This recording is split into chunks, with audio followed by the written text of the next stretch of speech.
Yo, what's up guys? You got pokeaim here with a video talking about a mechanic buff to Healing Wish. So a move buff to Healing Wish in Pokemon Sword and Shield. And I actually personally really like this buff and I think it can do a lot. But shout out to Givrix right here who posted about it. And I'm actually pretty sure I've seen this before as well. Maybe like a month back or so. Somewhere on Twitter, but let me tell you what it is. Basically, it got a move buff, so when a move is used on a full HP Pokemon, the effect is stored and will be triggered only when you switch into a damaged Pokemon. So previously, right, the way Healing Wish worked was, you would Healing Wish, and your Pokemon would die, and whatever Pokemon you bring in, it would come in before hazards, be healed up to full, right, no matter what HP it was, right, it'd be healed, its status would be cleared and whatnot, and then it'd take hazard damage and all that stuff too. You still take hazard damage, but they changed it because now if you use it and you bring out a full HP Pokemon that has not been statused or anything at all, you can actually store that Healing Wish to be used later in the game. And I'll show you the recording as well that we can see. But so basically the idea is that he used Healing Wish with his Hatterene right here. So you guys see that Hatterene is dead and Clefable is at full HP. So the Healing Wish does not affect it. But as you can see right now, he hard switches into Snorlax, and Snorlax receives the effects of Healing Wish.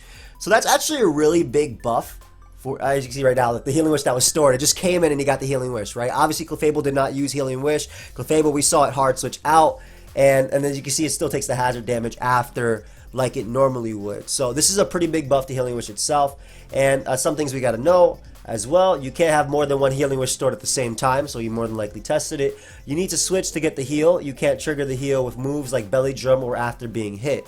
Interesting. So, okay, that's a pretty big one too, because you wouldn't be able to, like, for example, Azumarill when it comes back, or whatever, or Linoone, right? When we use regular Linoone to Belly Drum. You wouldn't be able to Belly Drum, and you would still have to rely on the effects of your berry, so you wouldn't get it. It doesn't seem to have a term limit when the Healing Wish effect will be vanished. I tested it after 30 turns, and it's still working.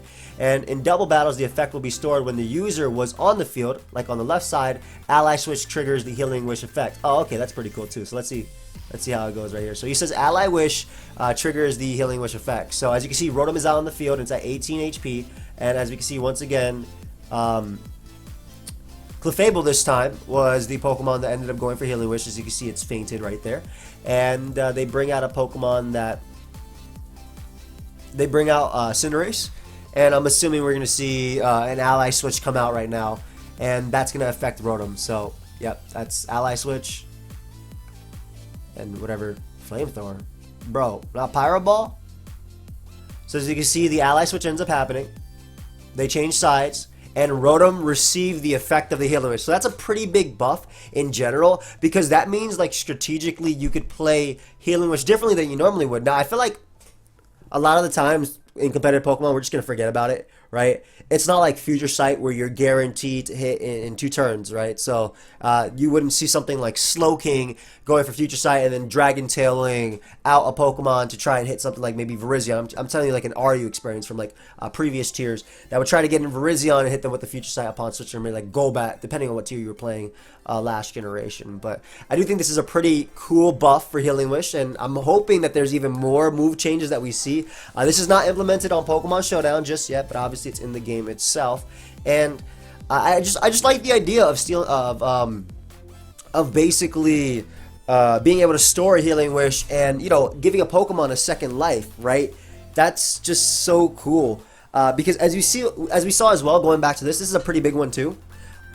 So we already know that hazards were up because Snorlax took hazard damage, but when Snorlax first came in, and we'll show it again, when Snorlax first came in, it came in as if a Healing Wish had already happened, so it didn't take hazard damage, it was able to avoid hazard damage, and then it got the Healing Wish, and then it took the hazard damage. So it still works as if you would use a normal Healing Wish, but you can avoid hazards that way too, and that would be so cool for offensive teams or even bulkier teams, giving a Pokemon another life, essentially. Of course, the condition being that when you actually use Healing Wish, So when you actually do faint the Pokemon, you have to, whatever you bring in has to be at already full HP, and I believe it cannot be statused either, if I'm not mistaken. I could be wrong on the status part, but it has to be at full HP. So the effective start, when the move is used on a full HP mon, it doesn't say anything about status here. But of course, you know, if you're poisoned, you take poison damage or spikes and whatnot, or excuse me, burn and whatnot too. Or, you know, like if you're status in that sort of way. But I think that's a pretty cool buff to Healing Wish. Let me know your guys' thoughts. I'm not going to stretch this to 10 minutes plus. You know, normally I don't have to stretch nothing. I just talk and talk and talk. But not for this. I do think it just has a really cool like implications and like ways we can use it. But I also feel like a lot of time we're just gonna forget, and like unless you're purposely using Healing Wish. I know if I'm on the opponent's side, if I'm facing someone that's using Healing Wish and they specifically Healing Wish into a full HP mon, it might trigger a memory, but I'm gonna forget for the most part, right? How the turn ends up going. But it does get in a mon anyway for free because, you know, the way it works. The turn ends after you use Healing Wish, and it would basically give you know, a second life on those offensive builds or even those defensive builds. But yeah, let me know your thoughts. Let me know any cool ways you see that this could actually happen. But I just wanted to bring this to your attention. That's really it. But yeah, feel free to subscribe. I got a lot of Pokemon Sword and Shield content coming up, and I will see you guys later today with a Wi-Fi battle. Goodbye, my friends.